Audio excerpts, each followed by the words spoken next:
नमस्कार विद्यार्थी मित्रांनो, जीएमसीच्या सिरीजमध्ये आपलं सर्वांचं स्वागत आहे. तर मित्रांनो, आज काय केलेलं आहे आपण माहिती आहे का, चालू घडामोडीवर त्यांचा जास्त भार असल्यामुळे चालू घडामोडीचे थोडे काही ठराविक प्रश्न घेतलेले आहेत आणि काल आपल्या विद्यार्थी मित्रांना काही उठाव वगैरे घ्यायला सांगितले. जे 1870चा उठाव किंवा त्याच्या आधीचा उठाव जे महाराष्ट्र संबंधित आहेत, जे एक्झामला येऊ शकतं, ते आपण संभाव्य तर घेतलेलंच आहे. परत अजून त्यामध्ये जे काही आपल्याला भूगोलचे पर्यटन स्थळ जे मागं क्वेश्चन आले होते नागपूर रिलेटेड, ते सुद्धा ऍड केलेलं आहे. त्याचे यात जमलं तर यात असणारच आहे तो, नाही तर मी पुढचा एक पार्ट घेऊन लगेच त्याच्या या व्हिडिओच्या पाठीमागे लगेच तो अपलोड करून टाकतो. तर मित्रांनो, आज काय बघतोय चालू घडामोडीमध्ये बघा. आता जी आपली लोकसभा निवडणूक झाली ना 18वी, ती 18वी लोकसभा निवडणूक होती बघा. त्या निवडणूक संबंधित जे काही महत्वाचे मुद्दे वाटतात आपल्याला, म्हणजे शॉर्टमध्ये, आता काय एवढं लय मोठं करत बसण्याला आपल्याला वेळ पण नाहीये बरं का. त्यामुळे मग शॉर्टमध्ये जी काय विचारू शकतं काय नाही, आपण फक्त संभाव्यच करू शकतो. शेवटी एक्झामला काय येईल ते कोणच सांगू शकत नाही. पण आपण जास्तीत जास्त असं प्रयत्न करतो की बाबा की आपल्या जीएमसीच्या विद्यार्थ्यांना 100% फायदा व्हायलाच पाहिजे. प्लस इतर जे फॉरेन्सिक सायन्सचे आता एक्झाम आहेत 17-18 तारखेला काहीतरी त्यांची एक्झाम आहेत. मुंबईचे जे मुलं आहेत पोलीस भरतीचे, त्यांची पण एक्झाम आहे आणि इतर जिल्ह्यांचे कोणते राहिले असतील त्यांच्यासाठी उपयोगी होईल आणि सर्वांसाठी उपयोगी होईल या उद्देशाने हा व्हिडिओ चालू आहे. तर बघा, 18वी लोकसभा निवडणूक ते एकूण टप्पे किती होते मित्रांनो? 7 टप्प्यामध्ये निवडणूक होती बरं का. आणि महाराष्ट्रामध्ये किती टप्पे होते? तर 5 टप्प्यामध्ये निवडणूक होती. आणि बघा, ह्या इलेक्शनचा जो निकाल आला तो 4 जून 2024ला. फक्त एवढं मेन सांगतो तेवढं लक्षात ठेवा.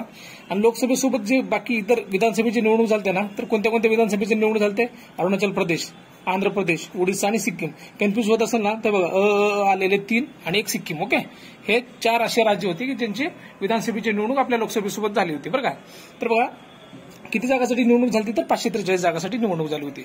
सर्वाधिक जागा कोणाला मिळाल्या तर बीजेपी पक्षाला, आणि काँग्रेसला किती मिळाले? 99. ओके, आणि समाजवादी पार्टी 3 नंबरला होती, 37 जागा.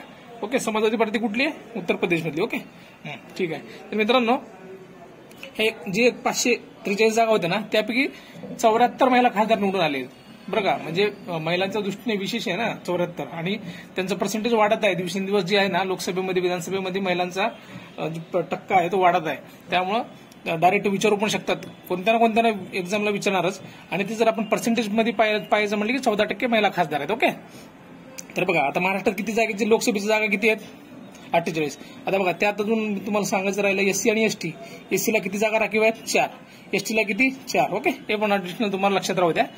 कंटिन्यू प्रश्न येत असतात कोणत्या ना कोणत्या एक्झामला. टीसीएस म्हणा, आयबीपीएस म्हणा, एमपीसी म्हणा, पोलीस भरती, कुठे ना कुठे सगळे येणारच आहेत बरं का. त्यामुळे हा व्हिडिओ युजफुल आताच्या एक्झामला तर आहेच, आणि येणाऱ्या तुम्ही जे कोणते अजून फॉर्म भरलेले असतील, जे एक्झाम राहिले असतील त्यांना तर फायद्याचंच आहे. ओके, तर बघा, 48 जागा जी निवडणूक झाली महाराष्ट्राच्या. महाराष्ट्रात किती टप्प्यामध्ये झाले? तुम्हाला सांगितलं 5%. ओके, दिलेलंच आहे. तरी 48 मध्ये सर्वाधिक जागा कोणाला भेटले? काँग्रेस किती? 13.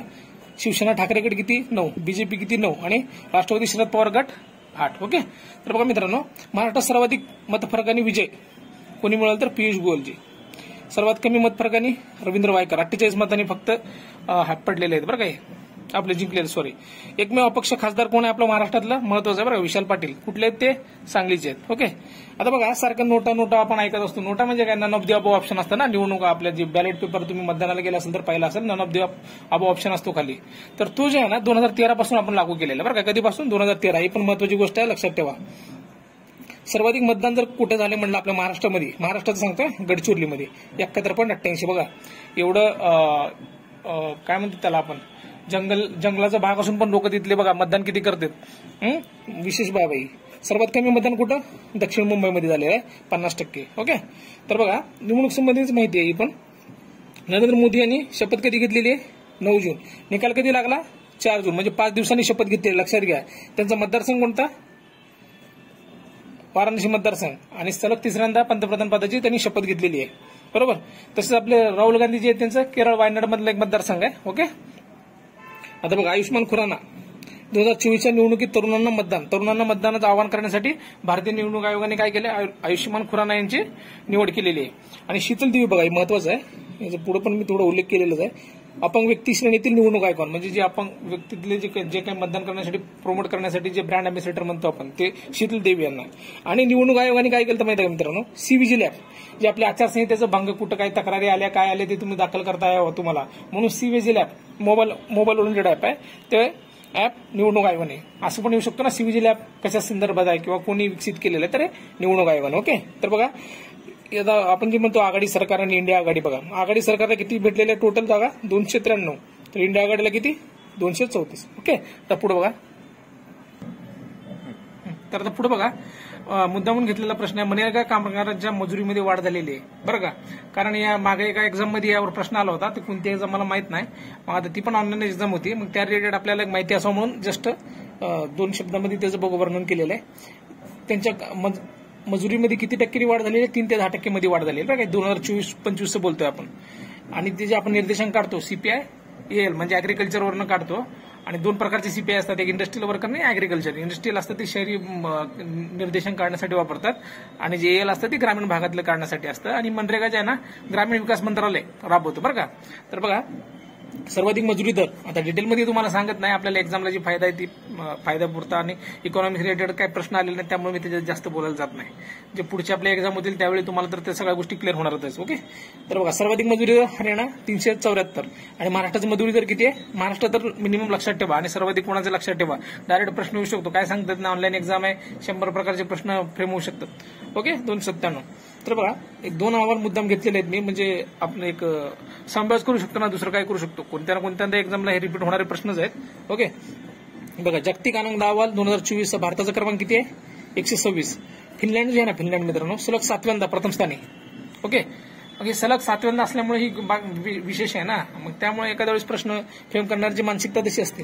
जाहीर करणारी संस्था कोण आहे? UN sustainable development solution network म्हणजे SDSN. मी थोडं फास्टच सांगणार आहे, आता वेळ नाही, तुमचे 2 दिवस बी राहिले नाहीत, उद्या 1 दिवस फक्त राहिले, परवा एक्झाम आहे. ओके, बघा, ह्युमन डेव्हलपमेंट रिपोर्ट 2023-24 बघा, कोण जाहीर करते? UNDP, United Nation Development Programme, संयुक्त राष्ट्र विकास कार्यक्रम. बघा, 22चं इंडेक्स बघायला गेलं ना, तर भारताचा इंडेक्स किती? 134. 193 देशापैकी 124.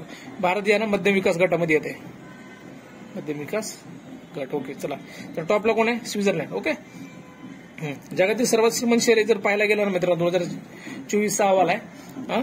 तर त्या अहवालामध्ये न्यूयॉर्क जे आहे ना 1 नंबरला आहे, टॉपला. आणि आपल्या भारतातले जर बघायचं गेलं तर मुंबई आणि दिल्ली अनुक्रमे, म्हणजे मुंबई 24व्या क्रमांकाला आहे आणि दिल्ली 37व्या क्रमांकाला. ओके, तर ठीक आहे मित्रांनो, आता पुढे बघा. तर बघा, कोणती ना कोणती पण एक्झाम असू द्या, काय म्हणतात आपण, खेळा रिलेटेड क्रीडा घडामोडी भरपूर असतात बरं का. त्यामुळे मी घेतलेला आहे प्रश्न.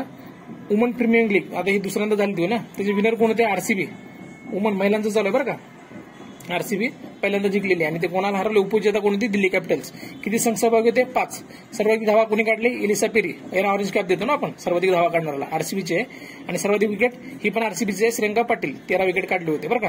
आता बघा, IPL जर आपल्या मेलचं बघलं, normal regular Indian Premier League 2024 17वी आवृत्ती होती. KKRनं जिंकलेले. उपविजेता कोण होतं? हैदराबाद. ओके, किती संघ सहभागी होते? 10. अंतिम सामना कुठे झाला? चेन्नईमध्ये. बघा, सहसा आता IPLचे मॅचेस कसे असते, ज्या 2 टीम आहेत त्यांच्यापैकी एकाच्या होम ग्राउंडवर होतात ना, पण याचा अंतिम सामना चेन्नई इथं झाला, आधीच ठरलेलं असतं ना. ऑरेंज कॅप कोणाला? कोहलीला भेटलेली आहे. आणि purple cap Harshal Patel. Orange cap म्हणजे सर्वाधिक धावा आणि पर्पल कॅप म्हणजे सर्वाधिक विकेट. आणि बघा, KKR आहे ना तिसऱ्यांदा विनर झालेले. ओके, आता पुढे बघा, पुढची घडामोडी बघा. सुनील छेत्री जे आहेत ना, सुनील छेत्री फुटबॉलपटू, ते निवृत्त झालेले आहेत. ते कुठल्या मूळचे? तेलंगणा. असा पण प्रश्न खूपदा आलेला आहे की बाबा कोणत्या एखादा प्लेअर रिटायर झाले. MPCला सुद्धा आलेले आहेत, कुठल्या सरळ शिवाला पण आलेले की एखादा फेमस प्लेअर कोणी निवृत्त झाले की त्यांचं काय म्हणतात राज्य विचारतात आपल्याला. ओके, तर ते तेलंगणाचे सिकंदराबाद इथले आहेत, सिकंदराबाद. ओके, लक्षात ठेवा. ते फुटबॉल संघाचे कर्णधार होते. त्यांचा जर्सी नंबर किती? 11. बघा, MPCला पण एक प्रश्न आला होता जर्सी नंबरचा, त्यामुळे लक्षात असू द्या. 2011 साली तो कर्णधार झाले होते. ते खेळरत्न पुरस्कार भेटले त्यांना, महत्वाचा पुरस्कार क्रीडा क्षेत्रातला 2021ला. आणि त्यांना अर्जुन पुरस्कार पण भेटलेला 2011ला, पद्मश्री 2019. ओके, तर पुढे बघा, शीतलजी जे आहेत ना, दोन्ही हातपाय नसल्याने पायाने तिरंदाजी करणारी एकमेव महिला तिरंदाज आहे बरं का. त्यामुळे महत्वाचं आहे, निवडणूक आयकॉन होती म्हणून आपण सांगितलेलंच आहे, लक्षात ठेवा. रोनाल्डो मी बघतो. रोनाल्डो जे आहेत ना, रोनाल्डो सर्वाधिक गोल करणारा ते तर पहिले टॉपला आहेत. आणि त्या सर्वाधिक गोल करणाऱ्याच्या रँकिंगमध्ये 3 नंबरला आपल्या आता सुनील छेत्री जे होते ते आहेत बरं का. 2 नंबरला मेसी आहेत.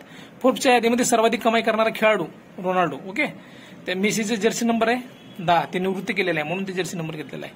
रणजी सामना जे 2024 झालेला आहे ना, तर ते विजेता कोण आहे? मुंबई. 42 वेळा जिंकलेला आहे बरं का सामना तो. आणि उपविजेता विदर्भ. ओके, तर आता बघा, विजय हजारे चषक 2023-24 विजेता कोण आहे? हरियाणा. उपविजेता राजस्थान. शॉर्टमध्ये कंटेंट वाढवलंय फक्त, आला तर चुकू नये. ओके, आला तर चुकायचं नाही फक्त. T20 मध्ये 150 विकेट घेणारा सर्वात आधी आणि सर्वात पहिला म्हणजे सर्वात आधी सर्वात पहिला एक कोण आहे टीम साऊदी. आता मागे एक एक्झाम झाली होती तर त्या एक्झाम मध्ये सर्वाधिक विकेट घेणारा प्लेअर कोण आहे? जेम्स अँडरसन 700 विकेट घेतलेले बरं का त्याने, ते विचारलं होतं. तर आता असं आपण लॉजिक लावू शकतो. टीम साऊदी कुठले ते? न्यूझीलंडचे. ओके, आता बघा T20 वर्ल्ड कपचं झालं ना आपलं 2024चं, त्या रिलेटेड आता एखादी बातमी येऊ शकते बरं का. ते पण महत्वाचं एवढं मोठं वर्ल्ड कप झालेलं आहे. कुठं झालेलं आहे? ठिकाण अमेरिका, वेस्ट इंडिज 2 ठिकाणी झालं ना तिथले तिथं. अंतिम सामना बार्बाडोस येथे ठेवला होता. विजेता कोण?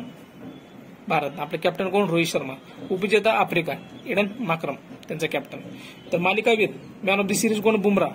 आणि सामनावीर मॅन ऑफ द मॅच कोण? विराट कोहली. ओके, तर बघा आता कॅनडा आणि युगांडा प्रथमच T20 वर्ल्ड कपसाठी पात्र झालेले देश आहेत. 2 देश जे आहेत ना प्रथमच पात्र झालेले आहेत. ओके, आता बघा 37वी राष्ट्रीय क्रीडा स्पर्धा 2023 ठिकाण काय? पणजी. टॉपला कोण? महाराष्ट्र. बघा किती गोल्ड आहेत? 80 आणि 69 सिल्वर आणि ब्रॉन्झ मेडल 79 म्हणजे 79. टोटल किती? 228. मागे एका एक्झामला आला प्रश्न गोल्ड मेडल बद्दल, किती गोल्ड मेडल भेटले, आणि वारंवार येतात खेळा रिलेटेड गोष्टी. त्यामुळे शॉर्टमध्ये काय 10-15 मिनिटाचा व्हिडिओ असते. तुम्ही माझी तर स्पीड जोरातच फास्टच आहे, तुम्ही पण पळून बघून फक्त तुमच्या एक नजरेखालनं गेलं तर बस. ओके, तर बघा महाराष्ट्र टॉपला आहे. 2 नंबरला भारतीय सेना दल, 3 नंबरला हरियाणा. ओके, तर आता पुढे बघा ऑलिम्पिक स्पर्धा 33वे ऑलिम्पिक जे आता झालेले 2024 ते पॅरिसमध्ये झालेले आहे. सिंपल प्रश्न होऊ शकतो कुठे झालेली, आता चालूच आहे अजून त्यांची आपण कोट्यातली. आता बघा 34वी ऑलिम्पिक कुठं होणार आहे? 28ची लॉस एंजलस. असं विचारतात बघा. TCS IBPS आहे, पुढं कधी होणार आहे काय, यांचे असे पॅटर्न असतो बघा. आणि हे जे आपलं ऑलिम्पिक झालेले आता 24चे त्याचे जे मशालवाहक होते ते अभिनव बिंद्रा. ओके, सहसा जे मागील जिंकलेले विनर असते त्यांना ते मशालवाहक म्हणून निवडतात. ओके, आता बघा 5वी खेलो इंडिया स्पर्धा युवा स्पर्धा 2023 ठिकाण कुठं? मध्य प्रदेश. त्यानंतर जी 6वी झालेली इथं खाली दिलेलं थोडक्यात, तेव्हा पण महाराष्ट्र टॉप होता. आणि इथं 6वी जी आहे ना जानेवारी 24 मध्ये झाली तिथं पण महाराष्ट्र टॉप आहे. इथे किती? 56 गोल्ड होते. ओके, इथं 57 गोल्ड आहे, 1 गोल्ड वाढलेलं आहे. एवढं लक्षात ठेवा. टोटल 161 होते. ओके, आणि इथं महाराष्ट्र टॉपला आहे, इथं पण महाराष्ट्र टॉपला आहे. खाली हरियाणा मध्य प्रदेश बघून घ्या बरं का. बाकीचे फंड जे आहे ना, बाकीचे फंड महिला महाराष्ट्र केसरी 2023-24 आहे बरं का. महिला महाराष्ट्र केसरी 2023-24. ओके, पुढे बघू आता. एक पोच बघा इथे काय राहिले, देशातील पहिले ऑलिम्पिक संग्रहालय कुठे झालेलं आहे? पुण्याला. ओके, तर बघा पुढची बातमी बघा. महिला T20 एशिया कप जे चालतं आपलं श्रीलंका या ठिकाणी झालं होतं आणि श्रीलंका जिंकलेली होती. भारत उपविजेता होता बरं का, आपल्याला हरलं होतं तिने. 150 T20 सामने खेळणारा, इंटरनॅशनल सामने खेळणारा पहिला खेळाडू कोण आहे? रोहित शर्मा. ओके, आता हे महत्वाचा प्रश्न आहे. राष्ट्रीय खो खो चॅम्पियनशिप ट्रॉफी हा सुद्धा प्रश्न IBPSचा रिपीट प्रश्न आहे बरं का, म्हणजे आलेला आहे आधी प्रश्न आहे बघा. पुरुष गटामध्ये जे आहेत ना महाराष्ट्र विजेता आहे, महिला गटामध्ये पण महाराष्ट्र विजेता आहे. पण तिथं कसं आलं की पुरुष गटाने कोणाला हरवलं आणि महिला गटानं चाललं नव्हतं, पुरुष गटात चालतं. तर पुरुष गटाने पुरुष रेल्वे संघाला हरवलं होतं आणि महिलांनी भारतीय विमान प्राधिकरण त्यांना हरवलं होतं बरं का. म्हणजे उपविजेता हे दोन्ही होते. महाराष्ट्र दोन्ही ठिकाणी विजेता आहे. तर मित्रांनो आता व्हिडिओ जर लांबी लेंथ वाढवायची म्हटली की खूप मोठा होईल आणि तुम्हाला बघायला पण त्या गोष्टी थोडं काही विद्यार्थी मित्रांना थोडं जास्त वेळ बघायची पण सवय नसते. मग तुमचं पण बोर होऊ नये, तुम्हाला पण सगळ्या गोष्टी फास्टमध्ये तुमच्या इतर गोष्टी व्हावं म्हणून मी काय करतो आता या नंतर जे आहे ना दुसरा व्हिडिओ लगेच अपलोड होईल बरं का. त्यामध्ये सुद्धा काही महत्वाचे चालू घडामोडी ओके आणि काही पर्यटन स्थळे नागपूर विशेष आणि इतिहासातले काही उठाव महत्वाचे ते घेणार आहे. तर मित्रांनो जे कोणी विद्यार्थी त्यांना आता जे पुढचा व्हिडिओ येण्यासाठी जे कोणी सबस्क्राईब केलं नसेल ना ते सबस्क्राईब करून ठेवा आणि ते बेल आयकॉन बटन दाबून ठेवा. कंटेंट आवडले की लाईक करा, शेअर करा. ओके ठीक आहे, भेटूया पुढच्या व्हिडिओमध्ये.